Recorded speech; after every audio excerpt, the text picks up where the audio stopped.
Hey everyone, I'm Kate Kennedy and I'm here with day 92 of 100 Days of Kane, PA.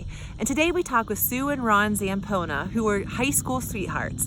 They fell in love during their time at the Kane Area High School, and they have some really great stories to share. So I'm gonna go ahead and flip you around.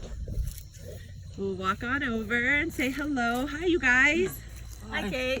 How are you today? We're pretty good. Good, thanks. How you doing? Good, thank you so much for having us here today. And I can't wait to hear some of your stories. You guys were both born and raised right here in Kane, right? Right. Let's go ahead and start with you, Sue. Where were you born? Where did you grow up? Well, I was born in the Kane Summit Hospital and grew up in town, a couple little places, but the most fun place was an apartment above what is now the Four Sons Texas Hot. The one side of Texas Hot, of course, was there forever, but where the Four Sons restaurant is used to be a bus station, and there was a large apartment above the bus station, and that is where we lived for about 4 or 5 years, and had a great time dropping water balloons on people's heads and getting in trouble. And then right up the street was the Spud Nut shop, and we were enjoying Spud Nuts all the time. It just was a fun place to live. And then my parents bought a home up at 534 Biddle Street. I think I was in 5th grade when we moved up there, and then that's really where I consider my homestead. Yeah, so given where you were living, which school did you attend in elementary school? Well, first I was in Central till halfway through 5th grade, and then we moved up to Biddle Street, and I went to Clay Street School then. Oh, okay, so you had a good experience in a couple different schools. Yeah, but Clay Street's the best street. That's awesome. And how about you? What part of Kane did you grow up in? Well, I grew up on Baird Street in Kane. I was born in Kane, and my first 4 years was at Ten Commandments, which is south of Kane, right off of 66, and a lot of people probably know where the Ten Commandments are. So, and I was probably not fourth grade. I was 4th grade, I think, when I came back to Kane with the family. Moved to town. We moved to to Baird Street, and I was close to the Catholic school where I went to school. So all of your school years, even when you were out in Ten Commandments, all your school years were at the St. Callista School. Yeah, and then you guys ended up in the same high school together. Yes. What year was that? How did that work? Well, back when we were kids, we called it junior high, was through 9th grade. And then so when I went to high school in 10th grade, Ron was a junior, and we kind of started dating, meeting at the teen club, and just that was the beginning of our relationship, and it just was a great time for us. The teen club was a super place to go, and we just have great memories there. And eventually we started saving to get married. How old were you when you started saving for your wedding? I had just turned 16. Oh my God. Brother.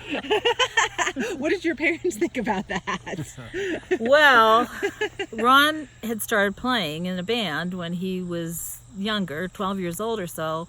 And so he was making money, and we started to save money in a little Easter egg box that was from a candy store in Kane, and I cannot think of the name of it. I believe Annie Kisco had the store, had the company, and if anyone out there can remember it, that would be awesome if you could let us know, let Kate know, because it was a huge part of Kane back in that time period. And they made a lot of Easter candy, right? Oh my gosh, they made Easter candy, they made Christmas candy, the nut shop sold all of their homemade chocolates. I just cannot think of the name. And then my mom eventually bought the nut shop, and I was her chocolate dipper. Oh wow, that's Yeah, so cool. yeah, we made all kinds of chocolate clusters, coconut, peanut, pecans. Oh, yummy. Oh my God. Good stuff. So let's back up for a second. You guys went to high school together, but did you actually meet at the school or did you meet at the teen club? Pretty much at the teen club. Okay, and Yeah. Well, we knew each other in school, but Yeah. you know, And what do you remember your first date? Yes, I had a 16th birthday party at the teen club, and I had invited Ron, and he came, and then he took me home. Did you have a crush on him already? I did. did I have the blue pants on then? Or? No, you had the blue pants on one day when you came to pick me up, and my dad just about died. They were I tried bright. to kill him, but it didn't work. They were as bright blue as you could get, and then his hair was like Elvis Presley's. Oh, yeah. Oh, look at Oh you! my gosh. Aw. So DA. you meet, you have your first date, you decide early on you're going to get married. You start saving for your Yes. wedding and this Easter egg. You were telling a story too that you had asked even about starting a savings account. Yes, I had asked. Well, my little Easter egg box was getting full, so I asked my mom if Ron and I could open a joint savings account, and she said absolutely not. At 16, I can understand. Yeah. But we did have enough money saved to buy our first home when we got married. And how old were you when you guys got married? Well, I was 18, almost 19, Okay. wasn't I? How old were Yeah. you? Yeah. 21. 21. Yeah. Okay, and so we know that you had a crush on him. Was it because of his musical? Well, that was probably part of it, but then he was a great guy, you know, and we just really hit it off, and that was That was it. the beginning. The beginning. How long Here have we you been are. married? It'll be 56 years in October. That's amazing. That's Yeah. awesome. And music has been a big part of your life Oh. forever. You were saying I think 12 years old is when you first started. Yeah, before we get to music, I just want to let people know that the Spud Nut Shop was a donut shop made with potatoes. Oh, Yeah. They made it donuts was. with potatoes. Because Is I that know right? Sue mentioned the Spud Nuts, and people go, what the heck is that? You know? well, it makes it Spud. Now I get it. It's a Yeah. Spud Nut, and they're really, really good. They have them at the, At the farm show. the farm They're show. set up. We go to the farm show every year with our winery business, and Rick has become friends with the owner of this company, and all they do is do the farm show. They make so much money Wow. selling Spud Nuts. They just call them potato donuts there, but that's what they are. Yeah. I can't even tell you how many He Rick. gains about 10 pounds. when he Ricky. comes back. So that brings you back to your childhood days, huh? Yeah. Yeah, I had never heard of them since, you know, the company right up the street when I lived on above the Texas Odd. Yeah. Oh, that's such a cool. I'm glad you clarified that because I had no idea. Yeah. So, Well, okay, music for you. Okay, I was probably 12 years old, and that was before rock and roll really started getting. So, what year was that? Oh, jeez. How the heck old would I be in 8th grade? You know, I don't know. What the heck. I was in 8th grade. Okay. Whatever, eighth grade. whatever that is. Well, you're 76, so minus 12. God. But anyhow, I was too young to get into trouble. Right. So we listened to a lot of the Bill Haley and the Comets and different people, and went to these movies and saw these great acts, and we really liked it. You know, it was shunned by everybody else, Yeah. but that's the way it is. I mean, young kids like things that old people don't like, you know. But anyhow, we started going to these things, and we'd get together and say, why don't we start, you know, doing some music? And I mean, I had the old pots and pans and stuff I'd beat on, and a friend of mine was an accordion player, Joe Adamczyk. I don't know if anybody knows that name, but he had to take accordion lessons from Mr. Muzzy from Jamestown. Oh. That was, Everybody in Kane took accordion lessons from him. He would Yeah. come to your home and, Oh wow. There's Yeah. a demand for it, huh? oh, yeah, yeah. But anyhow, he and I get together, and then we finally talked to another friend of mine, this Bud Capello, who was in high school, played in the band, and Played the sax. played the sax. And we did really, you know, we started to actually sound like we were making music. We thought we were. And then we needed somebody to be the boss, a guitar player that we could find, you know, that would. Well, anyhow, we met with Tom Wolfe, who was a lot older than us and was like a father figure to us. And he helped us do a lot of things.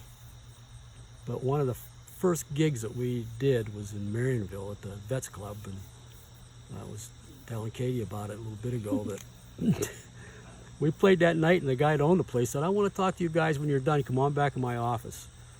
So we went back to the office. We sat down, big smiles on our face, and the guy says, "You guys stink." Not quite what you thought. No, not what I thought. No. He said, "You can't keep playing the melody all night long. You got to do something besides the melody." So he told us showed us how to do chords and accompany the melody, and it was a learning thing. And we played her lots of times after that. Yeah. After we found out how to play music, and Yeah, you had to learn somehow. yeah, it was a good kick in the rear end. We needed it, it worked. And what was the name of your band?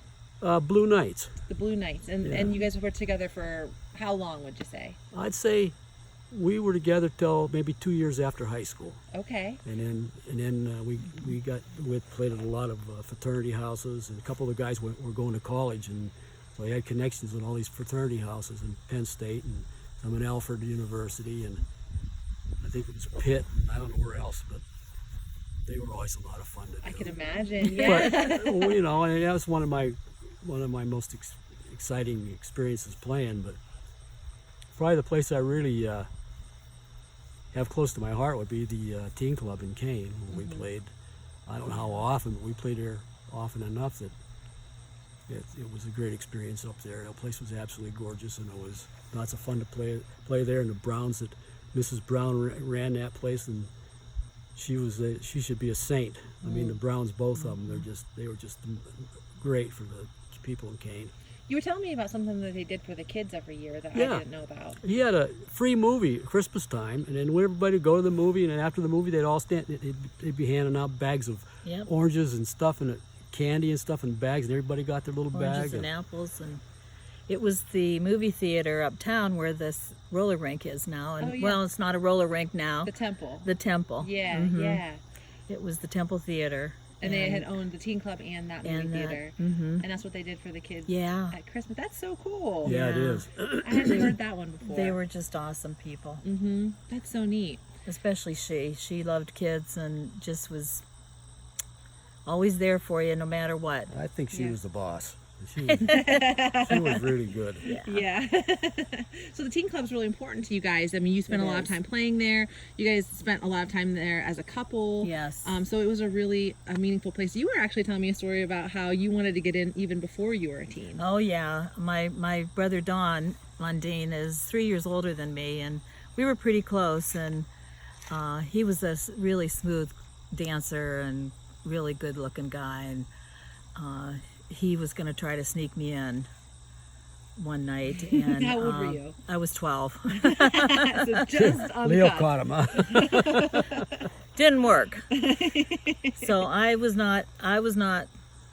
one of the people that didn't get to see Gene Vincent. Oh, jeez.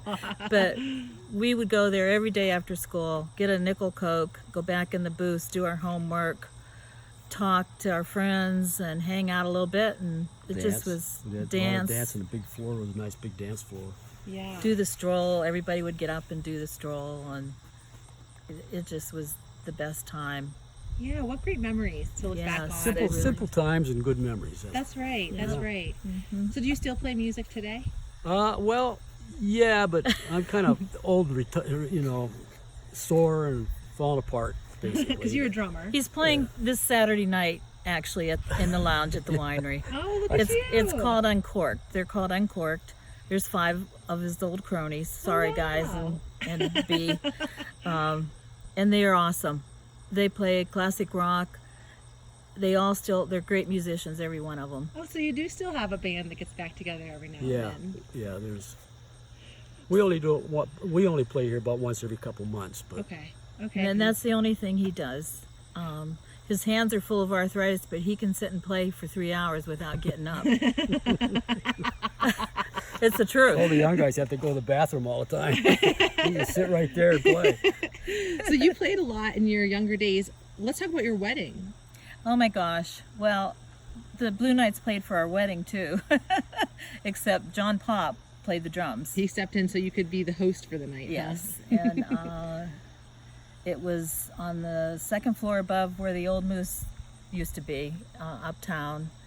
And it was just the greatest time and the best band. The best band around. Yep. Huh? Back in those days, yeah. Yeah, they played everywhere. They played for, I would say, every wedding within 50 miles of Kane. Music was a lot simpler in those days. Yeah. Now it's a lot more sophisticated, I guess. But Yeah, it was a different time. And the other thing with back then, where all the high school proms had live bands. There was no such thing as DJs. Okay. And they got asked to play for so many proms, and then the prom committee would send them a list of songs that they would like them to learn. Oh, neat. And so that's what they did. Oh, how cool. So that always kept you learning new things and on your yeah. toes there. Yeah. How cool. Well, so you guys, were born in Kane, grew up in Kane, got married and raised your family here. Yep. What kept you here? Why do you love Kane?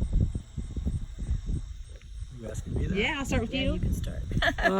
Well, I fell in love with the National Forest, and I've been in the National Forest. I spent 36 years working in the National Forest, and I don't think there's a place around any nicer than that. So my heart was in the forest. It still is, and that's basically one of the biggest reasons why I wanted to stay here. Yeah, you really had it all. Then you had your band, you had the forest, a lot of things that you left. Your wife, your family, it's all right here. Exactly. Yes. Couldn't have been any better. Yeah. Oh, that's awesome. Yeah, the forest is a great asset for sure. One time he came home, he had an opportunity to transfer to Florida. What was the name of the National Forest? Oh, what's the Northern Forest up there? And so it was a promotion, and so we talked as a family, and the only one that wanted to go was our oldest daughter, Tammy, because she was already in college in Gannon, and she was willing to go, and nobody else wanted to leave town, so So much for that. we turned it down and Yeah. stayed here, and it's probably the best thing we ever did. Yeah. Well, what is it that you love about Kane then? Kane is a great place to raise your kids. We had a terrific neighborhood raising our kids out on Grandview Road, right outside of town, past the high school off Highland Road. There were 33 kids about the same age, all friends. Just had the best time, Yeah. and I don't know, Kate, we just have wonderful memories of raising our family here. And then of course we built the winery here, and it's just our home. Yep. It's home. It's home, and always will be. That's awesome. Well, I'm Yeah. so glad. These are such great stories. I love the high school sweetheart stories for sure. Thank you so much for sharing. Is there anything else that you guys wanted to talk about before we wrapped up today? Any other stories or things to share? Well, it's just so exciting to see our Main Street coming back, because when we were kids, I can remember going uptown on Friday night with my dad, because my mom was a telephone operator, and she worked 5 to 11 at night, and so and all the stores were open till 8 or 9. It must have been 9, and I have pictures of walking uptown with my dad, and it just was so alive, and now when you drive through town during the week at night, there's lots of people uptown. Walking the streets, going into the restaurants, and it just is really great to see. Yeah, it is an exciting time. That's for sure. It really is. Yeah. That's great. Yeah. Awesome. Anything else? Well, I like to mention that I thought Leo Nicholas did a great job when you interviewed him. Oh, he did. He talked a lot about the teen club I know he too. did. Yeah. Yeah. Little Leo, he's a good guy. Yeah. Did you guys cross paths at the teen club? Oh yeah, sure. I know Leo ever since we were kids. Yeah. Yeah. Well, I really appreciate your time, and thank you so much for sharing your stories. It was really good to hear from you guys. Well, thanks, Kate. Thanks, our Nice pleasure. talking to you. Yeah, bye-bye. And thank you guys so much for watching today. I love hearing stories of romance from way back, and just to hear about the music scene that has always been in Kane. So I would love to hear from you. What are some of the local bands that you like to hear? Some of the music scenes, or some of the ways that you guys spend time together uptown in Kane. So go ahead and share that in the comments below. Thank you for tuning in, and we'll see you again tomorrow for day 93.